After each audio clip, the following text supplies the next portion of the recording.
श्री शिवाय नमस्तुभ्यम। हर हर महादेव। दोस्तों, आप सभी लोग जानते हैं कि 14 नवंबर 2024 यानी गुरुवार को वैकुंठ चतुर्दशी पड़ रही है।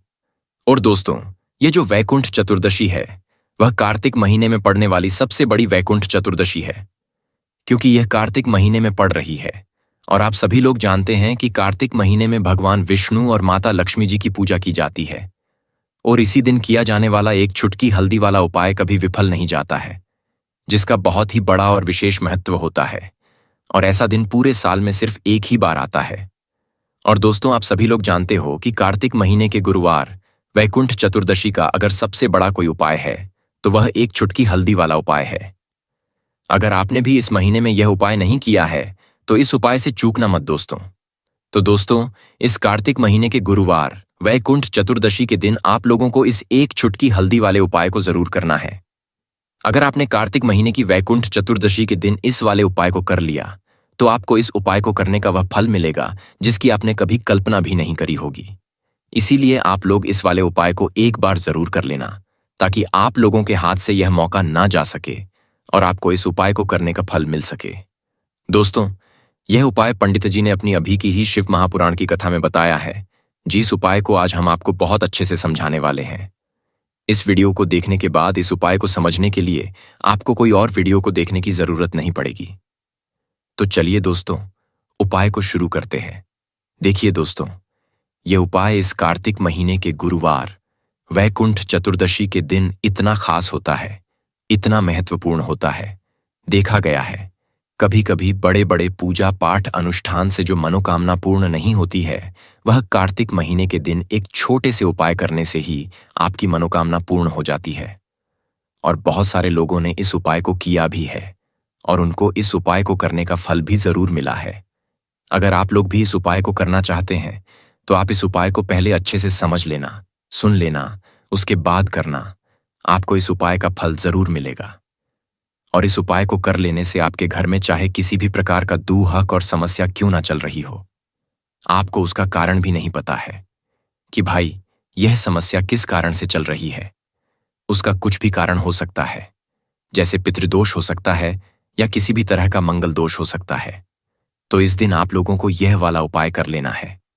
यह एक ऐसा उपाय है जिस उपाय को अगर किसी विशेष दिन पर किया जाए तो उस विशेष दिन का फल तो हमें मिलता ही मिलता है, पर हमने उस दिन पर इस उपाय को किया है तो हमें उससे भी बड़ा फल मिलता है, और फल बहुत जल्दी मिलता है, क्योंकि आप इस उपाय को बहुत ही बड़े और विशेष दिन पर कर रहे हो।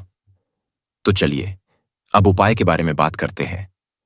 लेकिन उससे पहले आप लोगों को यह जानना आवश्यक है कि आखिर यह उपाय किस समय करना है, किसको करना है और कैसे करना है। तो चलिए हम आगे आपको वीडियो में एक एक करके बता देते हैं। लेकिन उससे पहले अगर आप लोग हमारे चैनल पर नए हैं तो हमारे चैनल को सब्सक्राइब कर लेना और इस वीडियो को लाइक करके कमेंट बॉक्स में श्री शिवाय नमस्तुभ्यम, ओम नमः शिवाय जरूर टाइप कर देना।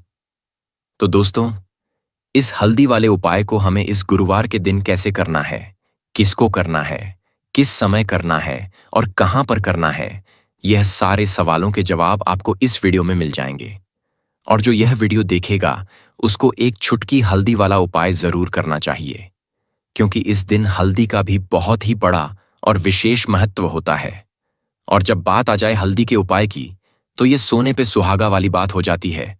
और ये इस कार्तिक महीने के गुरुवार वैकुंठ चतुर्दशी का एक बहुत ही बड़ा उपाय हो जाता है। तो अब दोस्तों, इस एक चुटकी हल्दी वाले उपाय को आखिर करना किसको है, सबसे पहले हम लोग वह बात जान लेते हैं। तो देखो, घर की जो बड़ी माताएं बहनें होती हैं, उन माताओं बहनों में से कोई भी एक बड़ी माता बहन इस वाले उपाय को कर सकती है। और दोस्तों, अगर आप चाहे तो अपने घर में से सभी सदस्यों को भी इस उपाय को करवा सकते हैं। अगर किसी व्यक्ति की खुद की कोई मनोकामना है, खुद का कोई दुख और समस्या है जो कि वह इस वाले उपाय को अपने लिए ही करना चाहता है, तो वह खुद अपने लिए भी इस उपाय को कर सकता है। बाकी अगर घर में से कोई ऐसा है जो कि अपने पूरे घर परिवार की सुख और शांति के लिए यह वाला उपाय करना चाहता है, तो भाई वह भी कर सकता है। उसमें कोई भी दिक्कत वाली बात नहीं है। कहने का मतलब यह है कि इस उपाय को हर एक सदस्य भी कर सकता है, और पूरे घर परिवार के सदस्य के लिए घर की बड़ी माताओं बहनों में से कोई एक माता बहन भी कर सकती है। माताएं बहनें अगर घर में उपस्थित ना हो या वह यह वाला उपाय ना कर पा रही हो तो फिर घर का कोई बड़ा सदस्य भी इस हल्दी वाले उपाय को कर सकता है, चाहे फिर वह पुरुष ही क्यों ना हो। उसमें कोई भी दिक्कत वाली बात नहीं है।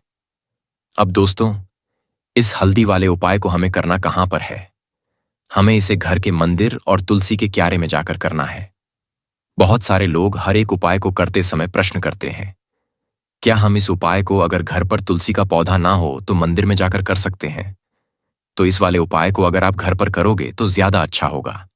लेकिन अगर मंदिर में तुलसी का पौधा है तो वहां पर भी आप यह उपाय को कर सकते हो। उसके बाद में इस उपाय को लेकर जो अगला प्रश्न निकल कर आता है वह यह आता है कि आखिर इस उपाय को हमें किस समय करना है? सुबह के समय करना है कि शाम के समय करना है? तो देखो, इस वाले उपाय को आप लोग सुबह के समय भी कर सकते हो और शाम के समय प्रदोष काल में भी कर सकते हो। अब अगर आप पूछो कि भाई इस एक चुटकी हल्दी वाले उपाय को करने का सबसे उत्तम समय कौन सा रहेगा, तो हम आपसे बस यही कहेंगे कि इस उपाय को आप शाम के समय करेंगे तो ज्यादा बेहतर होगा।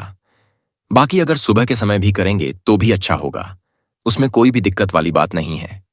तो अब दोस्तों, जो अगली सबसे बड़ी और महत्वपूर्ण बात आती है वह यह आती है कि सुबह अगर हम उपाय को करेंगे तो हमें कितने बजे से लेकर कितने बजे तक के बीच में करना है, और शाम के समय प्रदोष काल में करेंगे तो हमें कितने बजे से लेकर कितने बजे के बीच में करना है।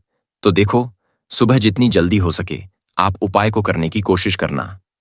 बाकी अगर किसी कारणवश लेट भी हो जाओ, थोड़ी देर भी हो जाए, तो 10 या 11 बजे तक भी आप उपाय कर लेना, पर 12 बजे से ज्यादा देरी ना हो, इस बात का ध्यान रखना। उसके बाद में दोस्तों, अगर शाम के समय प्रदोष काल की बात करें, प्रदोष काल का जो समय होता है वह शाम के 6 बजे से शुरू हो जाता है। मतलब शाम के 6 बजे से लेकर 7 बजे के बीच का जो समय होता है यह समय प्रदोष काल का समय होता है। पर अभी जो मौसम चल रहा है, इस मौसम में शाम बहुत देरी से होती है, तो आप इस उपाय को 7 या 8 बजे के बीच में भी कर सकते हो। मतलब शाम के 6 बजे से रात 8 बजे के बीच में आप कभी भी इस वाले उपाय को कर सकते हो, उसमें कोई भी दिक्कत वाली बात नहीं है। परंतु गुरुवार वैकुंठ चतुर्दशी के दिन कोशिश करना कि समय के अंतर्गत ही कर लो। किसी कारणवश ना कर पाओ तो थोड़ा देरी से भी कर सकते हो, आपको उपाय का फल जरूर मिलेगा।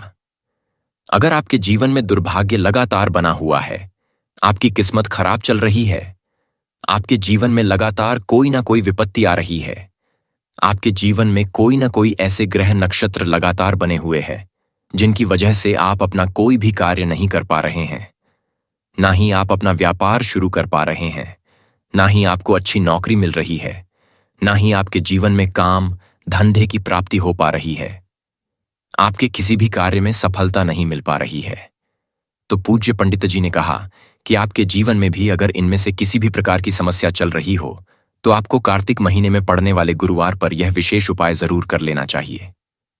तो चलिए इस विशेष उपाय के बारे में जानते हैं। देखिए, यह वीडियो बहुत ही ध्यान से सुनिए, क्योंकि इस वीडियो में जो उपाय आपको बताए जाएंगे वह आपको कार्तिक महीने में पड़ने वाले गुरुवार पर ही करने हैं। इस गुरुवार को अगर आप लोग यह उपाय कर लेते हैं तो पूज्य पंडित जी ने अपनी शिव महापुराण की कथा में कहा है कि आपके जीवन से इन सारी समस्याओं का अंत हो जाएगा और आपको भी धन धान्य की प्राप्ति होगी। देखिए, सबसे पहले आप इस गुरुवार को एक कार्य करेंगे। आप सुबह जब भी उठेंगे तो अपने स्नान वाले जल में थोड़ी सी हल्दी जरूर मिला लेंगे।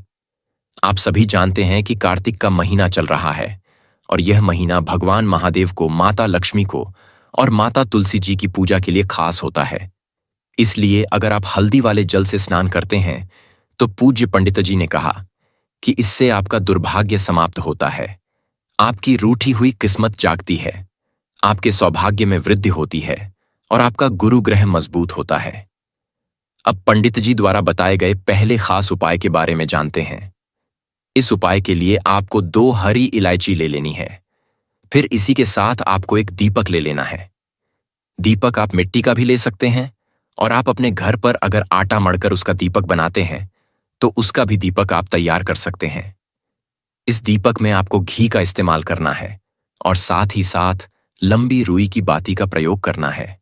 देखिए, इस उपाय को बहुत ही ध्यान से समझिए, क्योंकि यह उपाय महादेव को भी बहुत प्रिय है और माता लक्ष्मी को भी बहुत प्रिय है। आप सबसे पहले एक काम करेंगे, आप यह दीपक लेकर अपने घर के मंदिर के सामने पहुंच जाएंगे। आपके घर के मंदिर में माता लक्ष्मी की अगर कोई फोटो है, कोई प्रतिमा है, या फिर आपकी कुलदेवी की कोई फोटो है, कोई प्रतिमा है, या फिर माता रानी के किसी भी स्वरूप की कोई फोटो है, तो उनके सामने आपको यह उपाय करना है।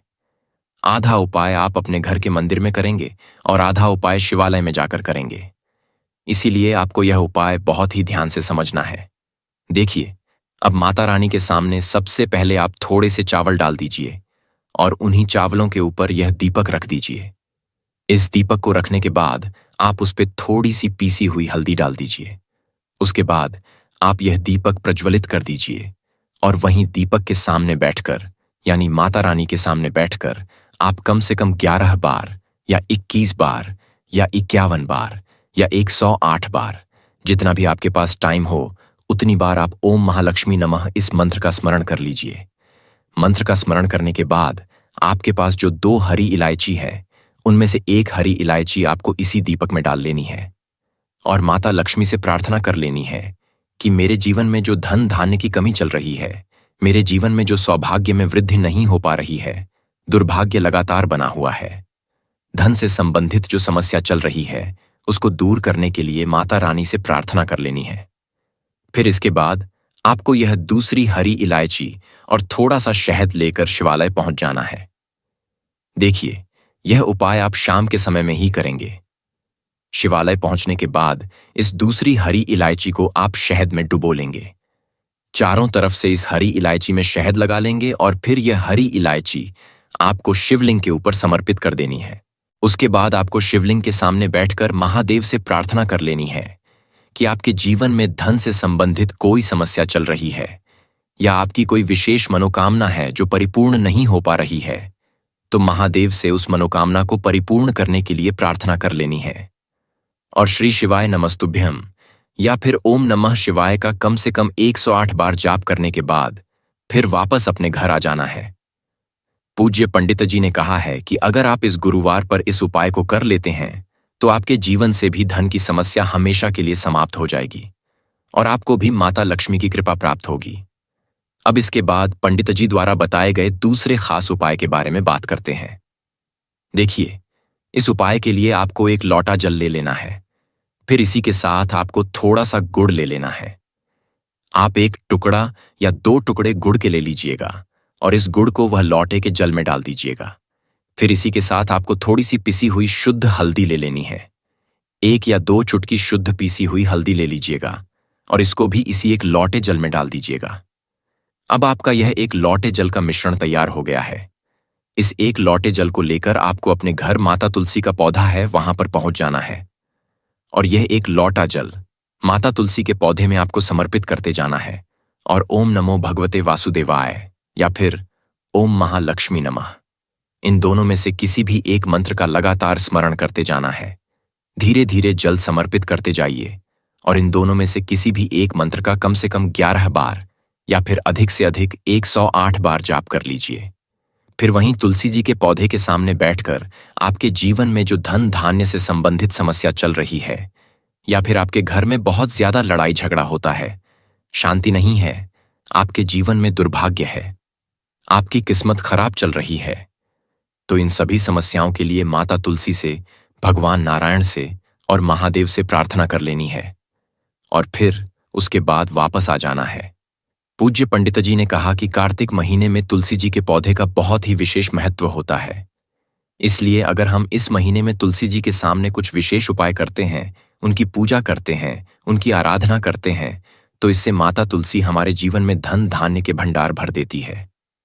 हल्दी समर्पित करने से माता तुलसी हमसे अति शीघ्र प्रसन्न होती है, इसलिए आपको हल्दी उस एक लौटे जल में जरूर मिलानी है। तो चलिए अगले उपाय की ओर आगे बढ़ते हैं। देखो, यदि आपके जीवन में आर्थिक संकट बहुत अधिक हो रहे हैं, धन की समस्या लगातार जीवन में बनी हुई है, एक एक रुपए को प्राप्त करने के लिए आप बहुत अधिक मेहनत कर रहे हैं, तो आज रात्रि में सोने से पहले आपको यह एक चमत्कारी दीपक का उपाय अवश्य करना है। या फिर यदि आपका जो व्यापार है, बिजनेस है, दुकान है, वह अच्छे से नहीं चल पा रही है, तो आज रात्रि में इस विशेष दीपक का उपाय आपको अवश्य करना चाहिए। देखो दोस्तों, दीपक हमारे घर में से सभी नकारात्मक शक्ति को बाहर करता है। यह उपाय आपको साल में केवल एक बार करने का ही मौका मिलता है। केवल और केवल गुरुवार पर ही इस उपाय को किया जाता है। देखिए, इस उपाय के लिए आपको तुलसी जी की जो सूखी लकड़ी होती है उसे ले लेना है। देखिए दोस्तों, यदि आपके पास तुलसी जी की पुरानी लकड़ी है तो उसे आप ले सकते हैं, और यदि आपके घर में तुलसी जी की लकड़ी है वह सूखी हुई है तो उसकी लकड़ी को आप तोड़ करके इस्तेमाल कर सकते हैं। लेकिन आपको ध्यान रखना है कि सूर्यास्त से पहले पहले ही आपको यह जो तुलसी जी की लकड़ी है इसे अवश्य ही तोड़ लेना है। तो इस उपाय के लिए आपको सबसे पहले तो एक मिट्टी का दीपक लेना होगा। आप चाहे तो आटे का दीपक भी ले सकते हैं, क्योंकि आटे का दीपक सभी दीपक में सर्वोत्तम माना गया है। इस दीपक के अंदर आपको शुद्ध घी का प्रयोग करना होगा, और इस दीपक के अंदर आपने जो तुलसी जी की लकड़ी ली है उसे भी रख देना है। लेकिन यह जो तुलसी जी की लकड़ी है इसमें आपको चारों तरफ अच्छे से घी लगा लेना है। देखिए, पंडित जी ने बताया है कि जो तुलसी जी की लकड़ी है, यदि आप उपाय करते हैं और बहुत ही शीघ्रता से जल जाती है तो इसके लिए आपको एक कार्य करना है। आपको थोड़ी सी रुई ले लेनी है और उस रुई को आपको तुलसी जी की आपने लकड़ी ली है उस पर अच्छे से चारों तरफ लपेट देनी है। तुलसी जी की लकड़ी के ऊपर रुई लपेटने के बाद इसे आपको पूरा घी के अंदर डुबो लेना है। अब इसे आपको बाती के रूप में प्रयोग करना है। अब दोस्तों, इस दीपक को आपको प्रज्वलित कहाँ करना है, तो आपको इस दीपक को या तो भगवान विष्णु के सामने प्रज्वलित करना होगा, या फिर भगवान श्री राम के सामने प्रज्वलित करना होगा, या फिर भगवान कृष्ण के सामने, यानी कि भगवान विष्णु के जो भी अवतार है उनके सामने आप यह दीपक प्रज्वलित कर सकते हैं। या फिर आप इस दीपक को माता तुलसी जी के सामने भी प्रज्वलित कर सकते हैं।